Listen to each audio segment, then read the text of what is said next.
मैं एक सुझाव देना चाहता हूं सबसे पहले बजट के अलावा, क्योंकि ये क्या हो गया, ये राज्य भाषा विभाग का ये आदेश है कि जितने भी आपके समस्त सरकारी विभाग हैं उनका हिंदी का, उनमें हिंदी का तो काम होगा, और हिंदी का कार्य जो है वो हिंदी यूनिकोड मंगला फ़ॉन्ट में होगा। सारे विभागों में हो रहा है, आपके असेंबली में भी यही मंगला फ़ॉन्ट ही चल रहा है, यूनिकोड मंगला फ़ॉन्ट। लेकिन सिर्फ एक वित्त विभाग में नहीं हो रहा। सवाल ये आता है कि आपका ये जो एक्सपेंडिचर और रिसिप्ट, इनके करीब करीब 900 से लेकर के 1000 कागज जो है वो बनते हैं। कौन देखेगा किन? कोई भी सदस्य जो है ये मालूम नहीं कर सकता देख करके उसको कि चिकित्सा में कितना पैसा दिया, शिक्षा में कितना पैसा दिया, किसका दिया, सर्च ही नहीं कर सकते। तो मेरा आपसे निवेदन है कि इसमें आप सरकार से कहें, वित्त मंत्री जी से कहें कि इसमें आप जितने भी दस्तावेजात, सरकारी दस्तावेजात जो आप यहाँ पर पेश करते हैं वो हिंदी में, हिंदी यूनिकोड, ये आपका यूनिकोड मंगल फ़ॉन्ट्स में जो है वो पेश करें। ये मेरा सुझाव है। सभापति महोदय, मैंने माननीय पुष्पेंद्र सिंह जी का भाषण बहुत तसल्ली से सुना। क्या पता आप कहाँ से आंकड़े ले आए।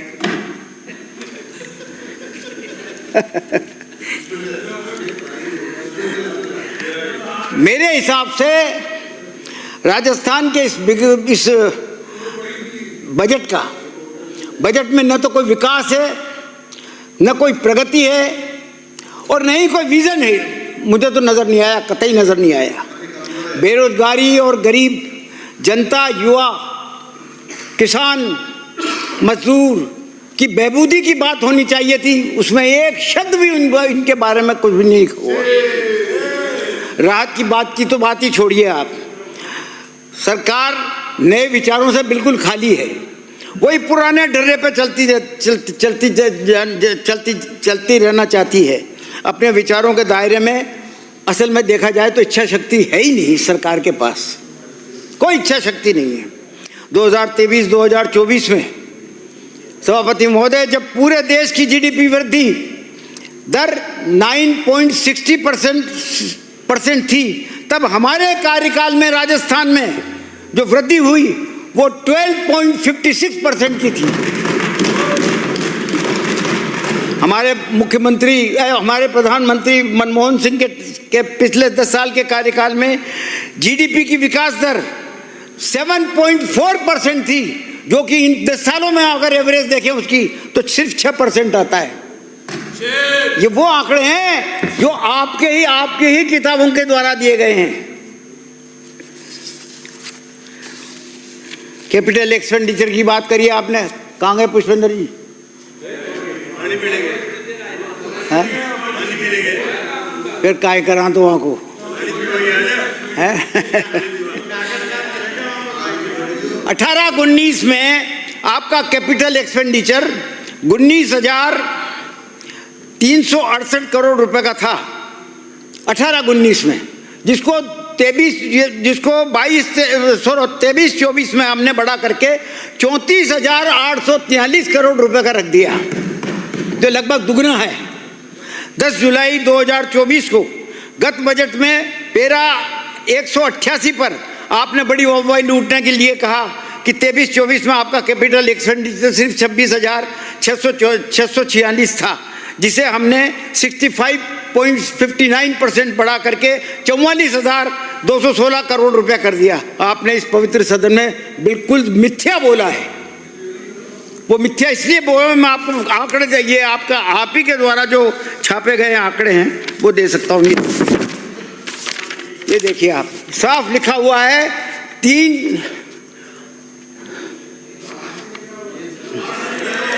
3 अरब 48 करोड़ 348435133 ये लिखा हुआ, साफ लिखा हुआ है। कितना गलत बोलते हो आप। क्योंकि डॉक्यूमेंट जो आपने रखे ना इस सदन की पटल पर रखे, उसमें 23-24 में आरई में कैपिटल एक्सपेंडिचर 34,843 करोड़ रुपया आपने बता दिया। आप ही ने बताया है कि हमारा इतना था, और बोल कुछ और रहे हो, 26,000 बता रहे हो, और आपके आप ही के दिए हुए कागज 34,000 से भी ऊपर बता रहे हैं।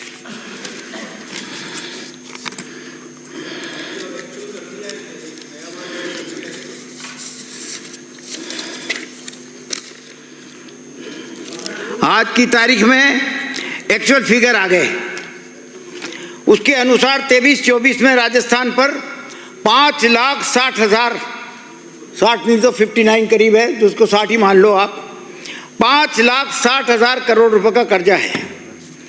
और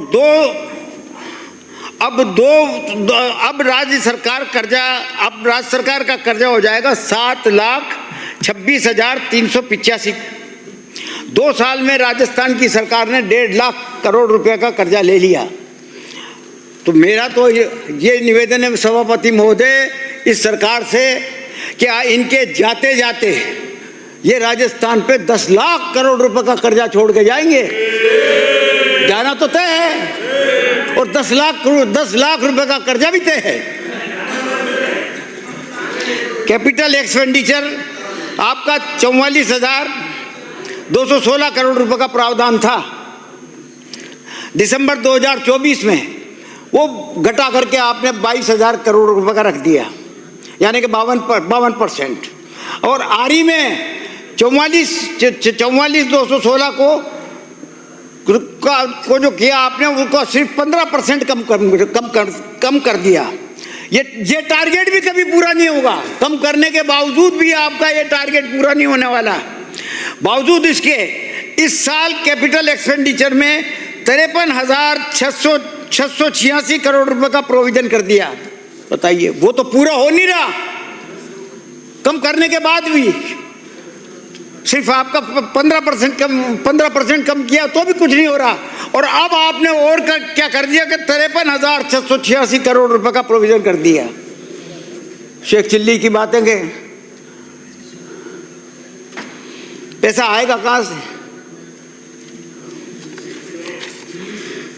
ये आंकड़े आपके पढ़ा समझ में आ जाए तो भेज दूँ आपके पास। हाँ भेज दूंगा, अभी दे दूंगा। हालात क्या है आज के? हालात ये हैं कि लोग अपना सोना गिरवी रख करके जो है अपना खर्चा चला रहे हैं। बातें करते हैं हम तीसरी या ना वो क्या है वो है वो बनाएंगे, ये करेंगे, वो करेंगे। एक तरफ मंगल सूत्र को छीनने की बात करते हैं ना, तो वाकई मंगल सूत्र ही आप ही तो छीन रहे हो, और कौन छीन रहा है? विदेशी निवेशक जो है अपना पैसा निकाल करके जा रहे हैं। केंद्र सरकार का बजट आया, केंद्र सरकार का जो बजट आया तो केंद्र की सरकार ने शिक्षा पर, स्वास्थ्य पर, शहरी विकास पर, एग्रीकल्चर पर, ग्रामीण विकास पर, सोशल वेलफेयर पर, सब पर बजट घटा दिया, सब पे बजट घटा दिया। ये क्या इंडिकेट करता है? ये इंडिकेट करता है कि आपकी आर्थिक स्थिति खराब है, जिसको आप बड़ा चढ़ा के बताते हो। हालत ये है, शराब माफियाओं को पनपाने में लगे हुए हो, फिर ठेकेदारों का वार चालू हो जाएगा जिस तरह की पॉलिसी आपने बनाई है। 24-25 में कराड़ी साहब बैठे हुए हैं, 24-25 के बजट में आदिवासी उपयोजना टीएसपी जिलों के लिए टीएसपी फंड 1,500 करोड़ रुपए का प्रावधान किया था ना। बड़े अफसोस से कहना पड़ता है कि एक नया पैसा भी उसमें नहीं डाला गया। और आपका स्टेटमेंट है, मेरी बात सुन लो, मेरी बात सुन लो, मुझे माथे से ऊपर बैठिए, सीधे बोलते बैठो। हाँ बताएंगे बैठो। लेना, ये आपका खुद का स्टेटमेंट है जो इंडियन एक्सप्रेस में छपा है। सुन लो, आपका स्टेटमेंट है, मेरा नहीं है, ये आपका है। चाहो तो ले लो, आप देख लो। आपने ये कहा कि हमने सरकार को लिखा है कि पैसा जारी करो। हमने ये कहा कि सरकार पैसा जारी करो, लेकिन आया नहीं। 1500 करोड़ रुपया का प्रोविजन रखा गया, एक पैसा भी आदिवासी पे खर्च नहीं किया गया। मुख्यमंत्री अनुप्रति कोचिंग योजना में SC, SC, ST, OBC, SBC आर्थिक रूप से पिछड़े हुए लड़कों को 30,000 छात्रों को कोचिंग देने का लक्ष्य आपने रखा पिछले बजट में। 30,000 लड़कों को देंगे। अभी तक तो कोचिंग संस्थाओं का चयन ही नहीं किया आपने कि किसमें करना है किसमें नहीं करना, सूचीबद्ध ही नहीं किया उसको। मंडलबाजी।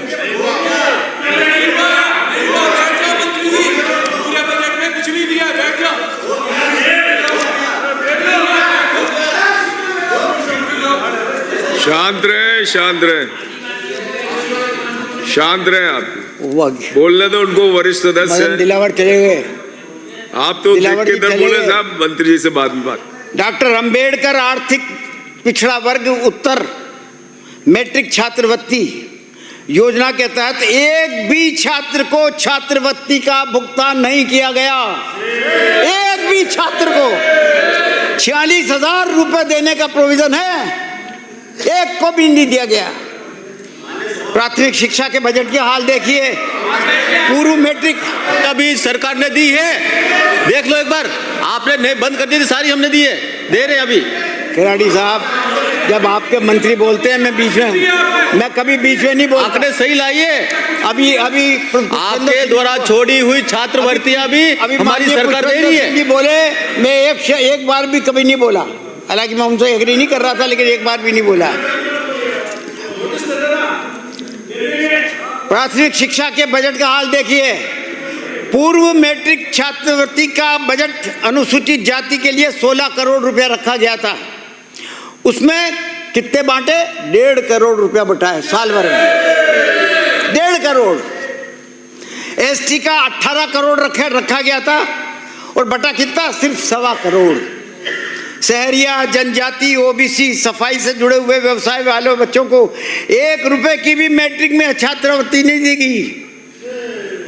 मनरेगा में, जिसमें 100 दिन का रोजगार पाना लोगों का अधिकार है, लेकिन इस डबल इंजन की सरकार में 45 से लेकर 50 दिन तक का रोजगार भी उपलब्ध नहीं कराया गया। मनरेगा के बजट में कटौती और कर दी। गत वर्ष मनरेगा में हमने जो है 9,355 करोड़ रुपए रखे थे। आपने मनरेगा में इस साल सिर्फ 5,018 करोड़ रुपए रखा है। वो भी खर्च करोगे कि नहीं करोगे? इनको गरीबों की पड़ी नहीं। बेरोजगारी कम करने के लिए, जैसा आपने कहा अभी कि शहरी रोजगार योजना जल्दी चालू कर देते तो शायद हम वहाँ बैठते। कभी की हो चुकी थी, शायद आपके यहाँ नहीं हुई होगी, क्योंकि नगर निगम के माध्यम से होती है ये, और नगर निगम काम नहीं करना चाहता होगा तो इसलिए नहीं होगा, बाकी वक्त पे पूरी हो चुकी थी। आज क्या हुआ? शहरी रोजगार योजना तो चल रही है, लेकिन बजट आपने कितना दिया उसमें, ये देखो। और ग्रामीण रोजगार योजना जो हमने चालू करी थी वो तो बंद ही कर दिया आपने, एक पैसा नहीं दिया उसके लिए। रोजगार के प्रति ये रुख है आपकी सरकार का।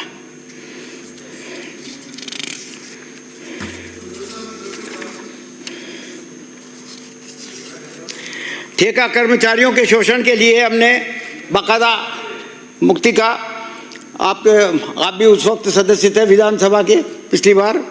ठेका कर्मचारियों को शोषण से मुक्ति दिलवाने के लिए राजस्थान में लॉजिस्टिक सर्विस डिलीवरी कॉरपोरेशन के गठन की घोषणा की गई थी, और उसकी अधिसूचना अभी तक जारी नहीं हुई।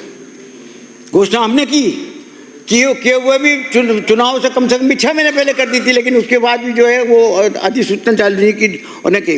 पिछले बजट में मैंने 3 सवाल लगाए, इसी बात को लेकर के 3 सवाल लगाए, और हर बार मुझे यही जवाब मिला कि गठन की प्रक्रियाधीन है, गठन की कार्यवाही प्रक्रियाधीन है। मैं उम्मीद करता हूँ कि कम से कम इसके गठन तो करवा दो। गिग वर्कर्स की सोशल सिक्योरिटी और वेलफेयर के लिए भी हमने एक्ट बनाया, इसके लिए भी अभी तक आपने नियम नहीं बनाए। इस पर भी आप जो है प्रायोरिटी से ध्यान दें, और तो लाखों लोगों का फायदा होगा। जहाँ तक अन्नपूर्णा रसोई के लिए आपने कहा कि अन्नपूर्णा रसोई आपने बंद कर दी और 3 साल तक चालू नहीं की। दूसरे साल ही चालू हो गई साहब, इंदिरा गांधी दूसरे साल चालू हो गई। अब मेरी बात सुनिए आप, ग्रामीण अन्नपूर्णा ग्रामीण के लिए बजट में टारगेट रखा गया था 7 करोड़ 17 लाख थाली उपलब्ध कराने के लिए, और इसके लिए 120 करोड़ रुपए का प्रोविजन किया था। मेरे प्रश्न के उत्तर में यह बताया गया कि 2 करोड़ 64 लाख थालियां ही उपलब्ध हुई हैं, 7 करोड़ के बजाय 2 करोड़, और इस साल उसका बजट भी घटा करके जो है वो 107 करोड़ रुपए रख दिया। जो बजट से 107 करोड़ रुपया कर दिया उसका घटा करके बजट। आपस में बातें नहीं कर।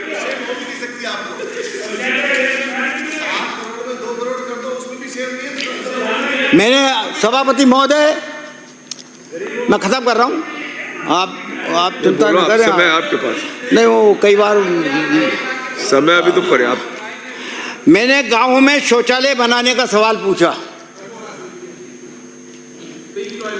विधानसभा में जो रिपोर्ट रखी गई उसमें तो यह बताया गया, विधानसभा में रखी हुई रिपोर्ट की बात कर रहा हूँ, कि व्यक्तिगत शौचालय 26,436 बनाए हैं, और जबकि आपके प्रश्न के उत्तर में मुझे बताया गया कि 1,21,355 बना दिए हैं। वो झूठा है या सरकार झूठी है? और सामुदायिक शौचालय के लिए 2002 में यह बताया गया, शौचालय 2002 बताए गए कितने बना दिए हैं, जबकि रिपोर्ट में सिर्फ 344 लिखी हुई है कि 344 ही बनाए। जयपुर में आपने इंफ्रास्ट्रक्चर की बात करी, पिछली बार 2100 करोड़ रुपए रखा गया, ये एलिवेटेड रोड बनाएंगे, ये आरओबी बनाएंगे, ये आरयूबी बनाएंगे, ये बनाएंगे, वो बनाएंगे, वो बनाएंगे, एक भी बना? बात सुनो, सिर्फ 165 करोड़ रुपए के आपके वो आपका टेंडर हुए हैं, सिर्फ 165 करोड़, बाकी सब डीपीआर, सब डीपीआर, और कई तो कैंसिल कर दिए। अब आप मेट्रो की बात करते हो, मेट्रो की 4 बार डीपीआर बन चुकी है, 4 बार बन चुकी। मुझे चलो ये रास्ता बता, कोई भी सदस्य ये बता दो मुझे कि मेट्रो सीतापुरा से अगर चालू होगी तो अंबाबाड़ी कैसे पहुंचेगी, पानीपेट कैसे पहुंचेगी, कहां से पहुंचेगी, किस रास्ते से पहुंचेगी, चलो बता दो आप मुझे। मेरा चैलेंज है, मेरा है, आप बता दो। आप बना ही नहीं सकते। जिस तरीके से आपने अंबेडकर सर्किल से एलिवेटेड रोड एयरपोर्ट तक बनाने के लिए बात करी थी पिछली बार, और फिर बाद में विड्रॉ कर लिया कि ये संभव नहीं है, सारी जो है जेएलएन मार्ग सारा बिगड़ जाएगा, ये कर जाए। उसी तरीके से ये आपकी मेट्रो का सत्यानाश होगा, क्योंकि बड़ी चौपड़ से लेकर के, बड़ी चौपड़ तक तो हमने पहुंचा दी थी, बड़ी चौपड़ से लेकर के और ट्रांसपोर्ट नगर तक की जो काम शुरू हुआ था ना, वो भी 4 महीने से बंद पड़ा हुआ है, 4 महीने से। ये हमने मेट्रो बनाई है और टाइम पे बना करके दिए और चालू किए। हम जानते हैं कि किस तरीके से मेट्रो बनती है, बातों से नहीं बनती मेट्रो।